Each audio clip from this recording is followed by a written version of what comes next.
Ayan, so magandang araw mga kabakit. No? Hindi pa man natatapos yung hearing ng Quadcom.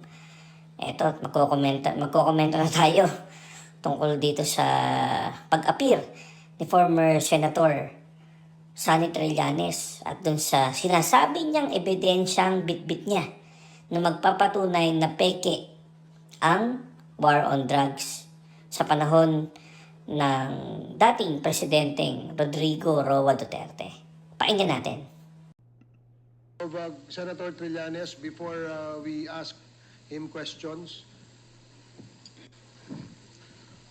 Please raise your right hand. Do you swear to tell the truth, the whole truth, and nothing but the truth in this congressional inquiry, so God may help you? The oath has been administered, sir. Okay, thank you, Comsec. Please proceed, Congressman Bong Teves. According po kay former Senator Trillanes, sinabi po niya na piki ang war on drugs nung panahong administrasyon ni former President Duterte. May I ask to former Senator, bakit po niyo sinabi na piki ang war on drugs? Ang statement po na yon na peke po ang war on drugs ni Duterte noong nakarang administrasyon. Ito po ay bunga nung nakalap namin na impormasyon at ebidensya nung kami ay nag-iimbestiga nila Senator Laila de Lima at dun sa aming sariling pagkalap na impormasyon at base na rin dito po. So narinig natin lahat na yung kanyang statement daw ay nanggaling sa kanilang investigasyon at ebidensya. Okay, pero tatandaan din natin na sa katagal-tagal nung sinasabi niya ebidensya patungkol dito, mamaya malalaman din natin, wala siyang na-file na kaso patungkol dito sa tinatawag niyang ill-gotten wealth. Doon papunta yung istorya ni former Senator Sonny Trillanes. So, pakinggan pa natin. Sa testimonya, Mr. Chairman, ni Arturo Las Cañas sa ICC na naisumite niya at nagkaroon na rin ng kopya dito po sa Quadcom at doon sa kanyang video. Sinabi niya po na ginagamit lang ang war on drugs ni Duterte para takutin ang sambayan ng Pilipino at takutin ang iba't ibang sektor ng lipunan para hindi siya paghinalaan dun sa kanyang sariling involvement sa illegal drugs. Kaya nga siya na-mention po na siya ang Lord of all drug lords. Ito po ay sinabi niya. So, ulitin lang natin na yung mga statements na katulad niyan, Lord of all drug lords, sa testimony ni ganitong tao, and so on and so forth. Okay. Ito ba ang gusto bang mangyari ni former Senator Trillanes, maging gospel truth ang mga nakalagay sa isang affidavit? No? Sa madaling sabi, yun lang ba yung paniniwalaan nyo? Kung nanonood kayo continuously ng Quadcom hearings, no? Makikita ninyo na ang laging ginagamit upang masimulan ng isang investigasyon ay ang sworn affidavit ng mga witnesses o di naman kaya ng mga resource person. So dito ginamit na naman yung affidavit na sinasabi nga na nagpapatotoo na peke ang war on drugs. Again, isang tao ito, no, na nagbigay ng affidavit. So balikan natin yung video ni former Senator Trillanes. Na mga kasabwat ni Duterte ay sina Michael Yang, Charlie Tan, Sammy Uy. At ito po si Michael Yang ay ayon mismo sa report ni Colonel Acerto na dating Deputy Director of the Drug Enforcement Group of the Philippine National Police. Sinumite niya yung report tungkol sa involvement ni Michael Yang. Dito naman po, doon sa sinasabi niyo po, Mr. Chairman, na si Jimmy Guba na Customs Intelligence Police, sinasabi niya na si Michael Yang ang involved doon sa magnetic lifters na shipment. Ngayon po, lahat po yan ay nakalap namin. Pero ngayon po, kung dahil po doon, tinignan namin kung ano yung ebidensya na pwede naming malink ito. Kaya nga po, binalikan namin yung mga bank accounts na nakalap namin kay Duterte noong 2016. Okay, so tingnan ninyo yung logic ng isang senador na katulad ni Senator Trillanes. Ang sabi niya, merong koneksyon yung bank account at saka yung allegedly criminal acts na patungkol sa illegal drugs. So tingnan niyo paano mo mapapag-connect yung illegal drugs at saka bank account. So madaling sabi, ang lalabas dito, ang papalabasin niya dito, yung perang pumapasok sa bangko, no, na kung sino man, no, maaaring hindi ng presidente, ng former President Duterte, may kinalaman sa illegal drugs. So anong flawed sa ganong klaseng logic? No? That is a hasty generalization. 'Di ba? Bakit? Lahat ba ng perang papasok, no, sa bank account ng isang tao, automatic ay illegal? No, it doesn't work that way. Diba? So, pakinggan ulit natin itong si former Senator Trillanes. Titignan namin kung merong mga pumasok na pagkapirahan dito po sa kanya. At doon nga po kami nakakita ng mga deposito sa sa mga accounts ni Duterte galing po dito po sa grupo ng mga drug lords na ito. At kung papayagan po, Your Honor, meron po akong PowerPoint presentation para po makita po nila kung ano yung sinasabi ko na money trail, paper trail dito po sa drug proceeds ni Mr. Duterte and his family. How many minutes will be your presentation? Ano Pwede lang po po yan? bang, 5 slides lang po ito, pero I will focus on the last slide lang ho. Sige, Mr. Chairman. Sige, go ahead, Mr. Trillanes. So, ito po ang sige, doon po sa mga unang slides muna. Ayan. So, ito po yung mga bank accounts na nakalap ko po ito noong 2016. Tapos, ito po ay na-validate na ng Ombudsman. Ayan na.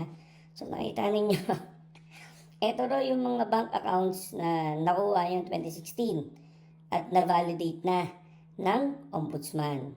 Ngayon, no? Nakakalungkot. Imagine ninyo ang pinipresent mong ebidensya, ito ba'y Excel file, no? Excel file ito ng listahan nung sinasabi niya na pangalan ng may-ari ng bank account, saan yung address, bank name, account number, transaction. Ngayon, ang tanong natin, ito ba itatanggapin, no, sa isang korte? Bigyan ko lang kayo ng halimbawa, mga kabakit, no? Say for example, gusto kong magbigay ng proof na naipadala ko ang isang demand letter o ang isang pleading sa mga partido na gusto kong padalan. Alam niyo, ang hinihingi ng korte, hindi masasatisfy ang korte. Kung ibibigay ko lang, no, ay affidavit of service. Okay? Isa yan, of course, isa yan, tatanggapin yung affidavit of service. O di naman kaya ay yung resibo. Kung saan ko pinadala, kung field post, o di naman kaya ay LBC, o kung ano mang private courier, hindi masasatisfy, hindi mapuprove, no? Hindi mapuprove ng resibo na pinadala ko sa isang party ang pleading o ang isang demand letter. Hindi sapat na proof ang resibo. So anong hinihingi ng korte para mapatunayan natin na totoong pinadala natin na sulat o di naman kaya ng pleading ang isang party? Ang hinihingi niya certification. So imagine niyo mga kabakit, certification ang hinihingi ng korte. No? Kung ito ay via field post, of course, certification ni postmaster ang hinihingi. Ganun ang pag-appreciate ng ebidensya sa isang korte o di naman kaya sa isang quasi-judicial body. No? Dito, sa pinapresent ni dating Senator Trillanes, wala naman akong makitang kahit na anong certification dito na itong mga bank accounts na nilagay niya dito o di naman kaya mga kinredit na amount, sabi niya, totoong nangyari. Second, sabi niya, ito daw ay na-verify na ng ombudsman. Ngayon, kung ito ay na-verify ng ombudsman, hindi naman siguro mahina ang ombudsman para mag-issue ng certification. O di naman kaya, hindi naman siguro mahina si Senator Trillanes para makapag-produce ng kahit na anong resolution na sinasabi na nakita at inappreciate na ng ombudsman na ebidensya itong mga sinasabi niyang na-credit na amount sa mga particular na bank accounts. In fact, no, kung ang ipoprove mga encashment, no, sa mga kabakit natin, bigyan ko lang kayo ng halimbawa. Kung gusto mong i-prove ang encashment o di naman kaya isang bank transaction, again, bank certification ang kinakailangan mong hingin. No, pupunta ka sa branch ng bangko, no, at doon ka magre-request at i-specify mo sa kanila anong purpose, no, ng pagre-request mo. Maski ikaw ang may-ari ng account, hindi pa pwedeng ebidensya mo na yung passbook o di naman kaya yung printed out na digital, no, digital form ng transaction doon na usually yung mga bangko natin, di ba? Digital yung transaction niyan, pwede mo nang ma-acquire yung transactions mo via internet. Hindi siya magiging sapat na proof. Ang kinakailangan may certification mula sa bangko na itong mga transaksyon na to ay talaga nangyari. Sa korte yan, mga kabakit, sa korte. Ngayon ito, nagpe-present sa atin ng isang former senator ng ganitong klaseng ebidensya na naka-Excel file. At gusto niyang maniwala ang taong bayan sa kanya. No? So, pakinggan pa rin natin. Na kaparehas nga nung naisumite ng AMLAC sa kanila. Kaya Ayan pinasok pa niya yung AMLAC. Kasi kung ikaw may ebidensya ka, no, ay ako, walang problema Anybody, pwede mag-present ng kahit na anong ebidensya. Binanggit mo si Ombudsman, binanggit mo si AMLAC, supposedly may resolusyon, parehas na opisina na yan, no? O kahit na ano man lang, written document na nagsasabi na oo, totoo na itong mga transaksyon na ito nasa Excel file, no? Talaga nangyari. Okay? ano po tayo, kumpiyansa po tayo sa provenance nitong dokumentong ito. Ayan, kumpiyansa daw siya. Siya kumpiyansa. Pero katulad nga na nabanggit ko kanina mga kabakit, no? It will not stand in court of law. Hindi ubra tong ganitong papel, tapos walang certification, walang validation mula doon sa mga ahensyang sinabi niya na na-validate ang information. No? Madaling sabihin na kumpiyansa ka, naniniwala ka na ito'y totoo. No? Pero mahirap patunayan ng isang dokumento ay totoo. Okay mga kabakit, pagpatuloy natin. So, sige po, next slide. Ito po yung mga iba't ibang mga pumasok na pagkapirahan kay accounts ni Duterte. Tapos, sige po, next slide. Yan. So, ang total po ng mga credits na pumasok ay 2.4 billion. No? Ngayon, kung ano talaga yung actual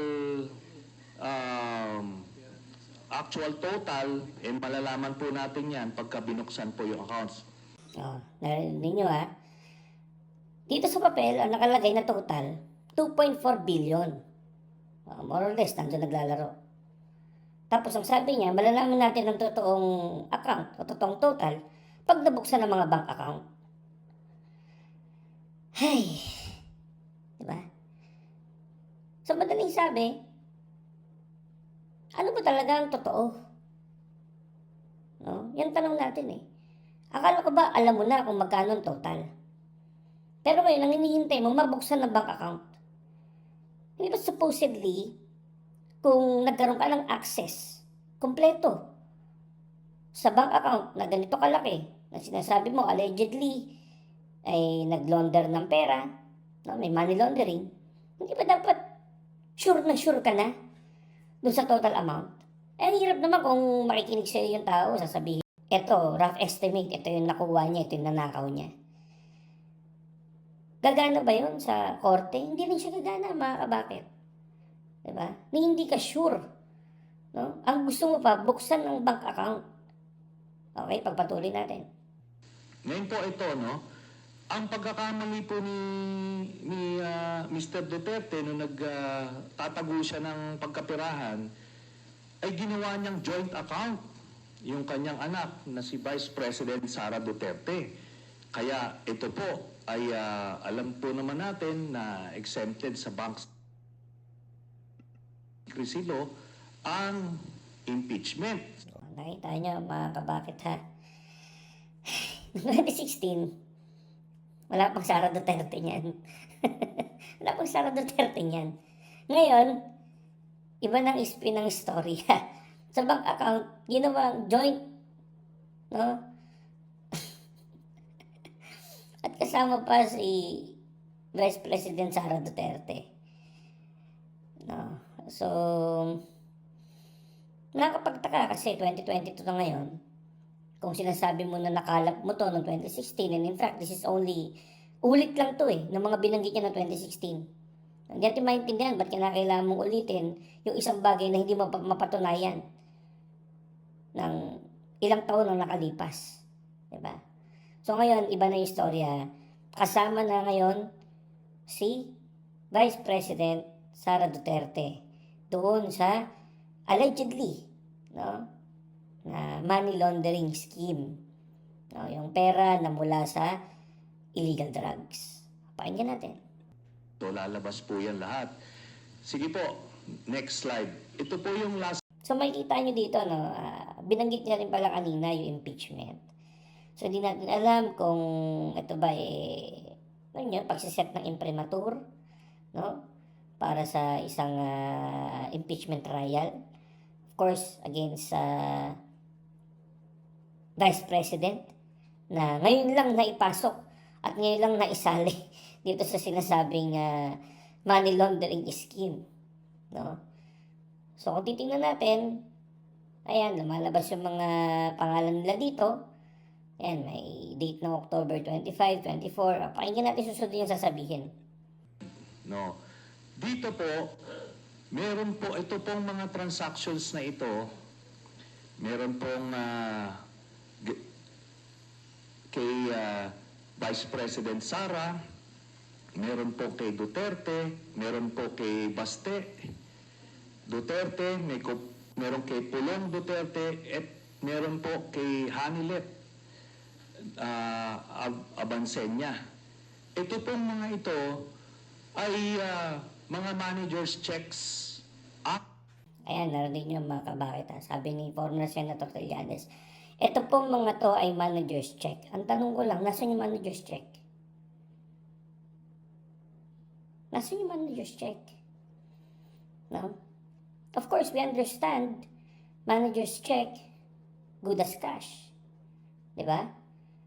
Pero paano, hindi ako makapaniwala na nakuha mo ma-access o nakakuha ka ng ebidensya na may mga amount kung kailan pinasok tong particular na pera na to, anong taon, anong date. Nakikita ninyo sa screen, di ba? May particular na araw yan, may specific na date yan. Pero ni isang manager's check,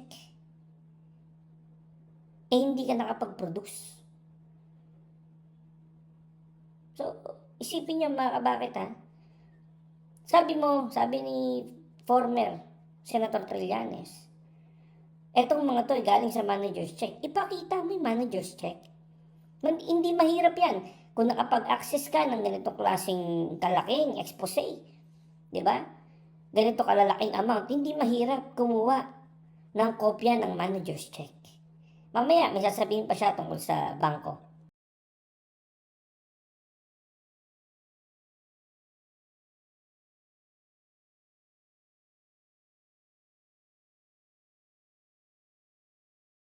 Yan, katulad niyan.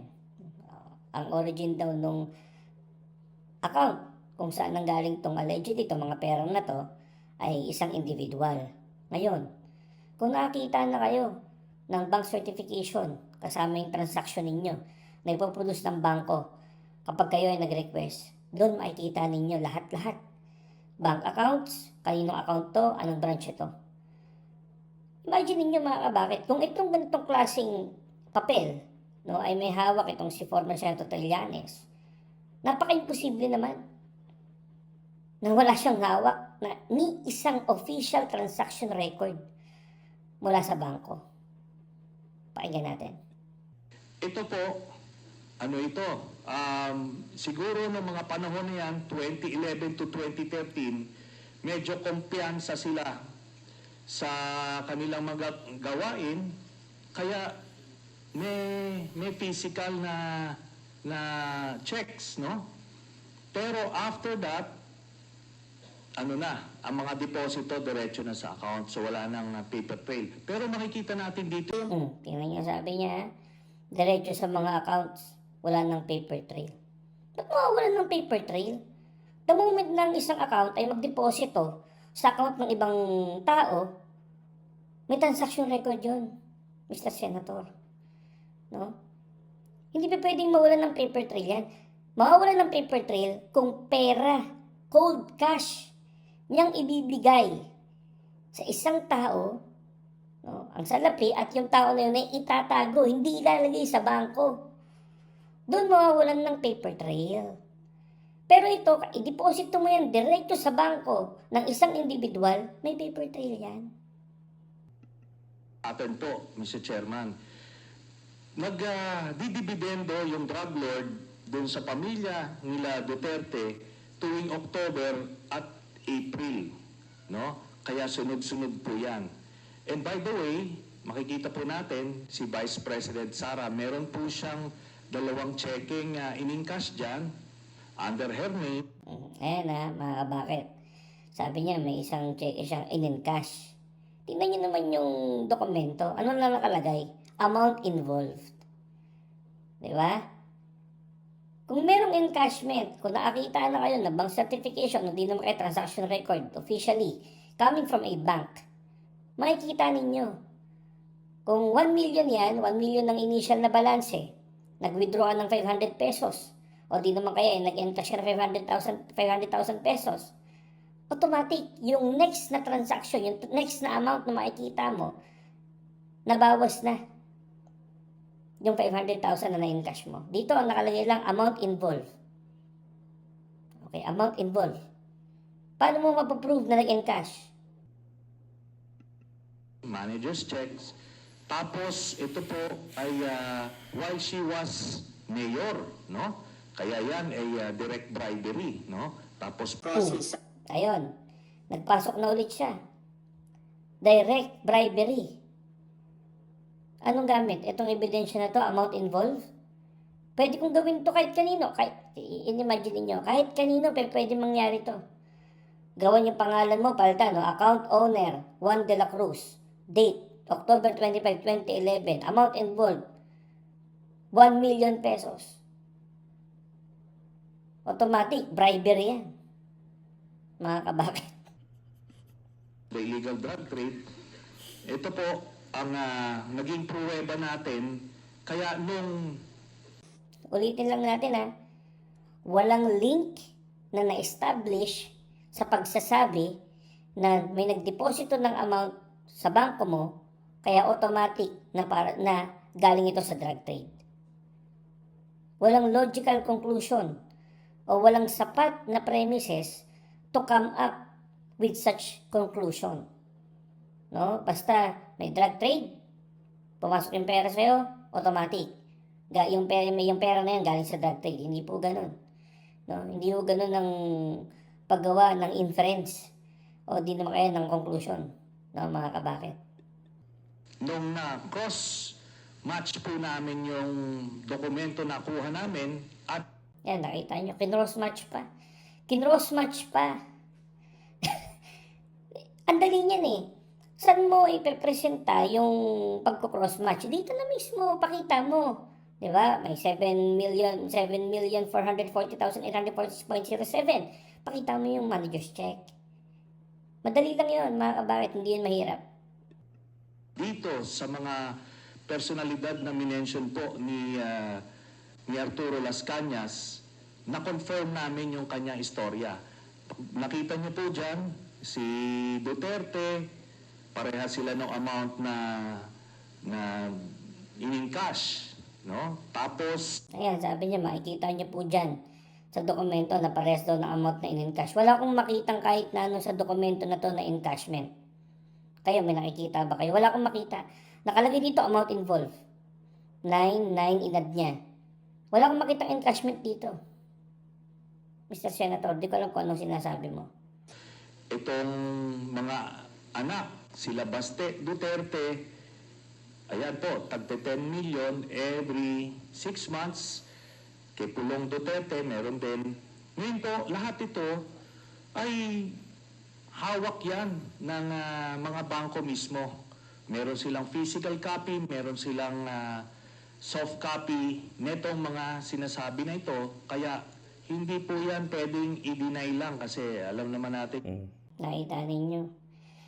Sabi na naman niya, hawak to ng mga bangko, merong physical copy, merong digital copy, kaya hindi pa pwedeng i-deny lang. Pero pwedeng i-deny, agad-agad.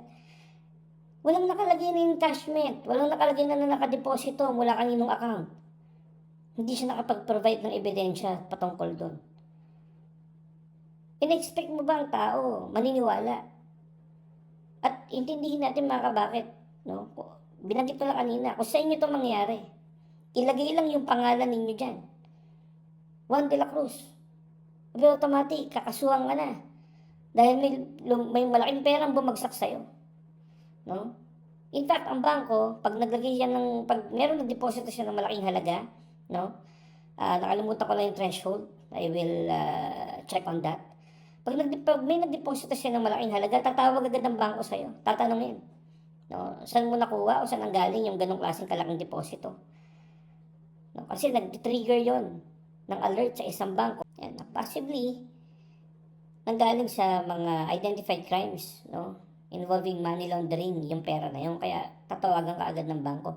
Dito hanggang ngayon, bakit wala tayong makitang kahit anong ebidensya na itong pera na to, totoo man to, no? Kung ito man ay totoo, no? At hindi rin naman niya napatunayan na galing ito sa krimen, katulad ng illegal drugs. Hindi rin napatunayan na nag-encash, hindi napatunayan na nagkaroon ng official na transaction, walang nakalagay dito. No, o ito nga ay baka word document. Mga estilo ni Duterte, mag-a-admit konti pero magde-deny to confuse everyone. Pero ito po yung smoking gun, Mr. Chairman. So, yan po, we concluded na peke talaga ito. Ginagawa niya yung war on drugs para proteksyonan niya yung sindikato niya na Okay, mga kabakit. So, ayan, narinig na naman natin. Peke yung war on drugs dahil meron si Duterte daw, no, at ang kanyang pamilya na account na ganito kalaki na wala ring, hindi rin napatunayan sa paggamit ng Excel file at ng Word file. So mga kabakit, ang natutunan natin dito ngayon, no, ang ebidensya o ang isang bagay na sinasabi mong totoo, kinakailangan ng ebidensya. At ang ebidensya na yon, no, kinakailangan magpatunay dun sa iyong aligasyon. Siyempre, basic sa batas, no, he who alleges has the burden of proof. So, ano ibig sabihin yan? Siya ang nag-aakusa na may ganitong kalaking halaga ang mga Duterte. Siya ang nagsasabi na nagpasok ng ganitong kalaking pera sa Duterte. Siya ang magpatunay. Hindi pa pwedeng hamunin mo yung tao na sinasabi mong may ginawang krimen at hamunin mo siya na patunayan mo na wala ang ginawang krimen. Hindi mo ganun yun. No? Ikaw ang may aligasyon, ikaw magpapatunay niyan. Kumuha ka ng sapat na ebidensya para mapatunayan yung aligasyon mo. At hanggang ngayon, 2016 pa yan ginamit. No? Ngayon, nandito na ho tayo sa sitwasyon kung saan iniimbestigahan ang lahat sa EJK. Parehas na naman ho ang ginagamit na panglalansi. O di naman kaya masasabi natin panggugulo sa isipan ng mga taong nakikinig, lalo-lalo na sa mga kapwa natin Pilipino. Dito tayo magtatapos mga kabakit patungkol dito. Marami pa tayong pag-uusapan. Paalam pansamantala. Hanggang sa muli.